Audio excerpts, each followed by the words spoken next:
উঠে গেছে ওই যে আমারটা তলে আর আমি ছিলাম গাড়ির তলে, হয়তো আমার আল্লাহ বাঁচাইছে। আমার নাম হলো মোহাম্মদ মিলন হলাদার, আমার দেশের বাড়ি হলো মাদারপুর সদর জেলা।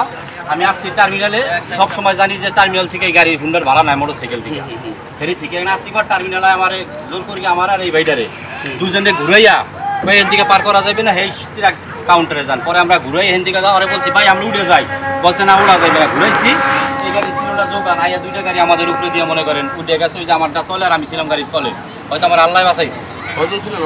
আমার আমি সিঙ্গেল ছিলাম, একা ছিলাম। এই যে মাত্র 10 মিনিট হয়েছে করছে। তারপর ওই লোক উল্টা গেলে ফেরির ওই লোক আইয়া তুই যা পারস কর, যা কেস করে যা। ফেরির ওকিটুকি হাতে ছিল, এখানে দায়িত্বে আছে এই জায়গায়, কালো কোনো একটা লোক।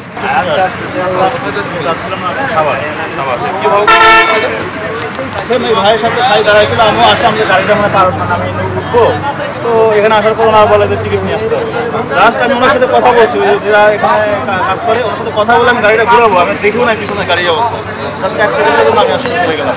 তো আমি যদি অনেক সময় পাইতাম চলে যেতে পারতাম, কিন্তু ওনারা এই সিস্টেমটা করছে যে এখানে এসে টিকিট কাটা যাবে না।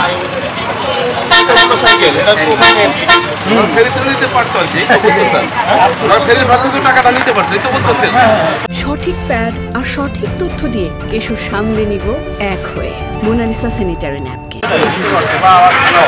এই দুর্ঘটনাগুলো তো ওনাদের অবহেলাতে হয়। আর একটা গাড়ি উঠবে নামবে, এটা কেন মানে ব্রেক ফেল করবে, এটা তো ইয়া না।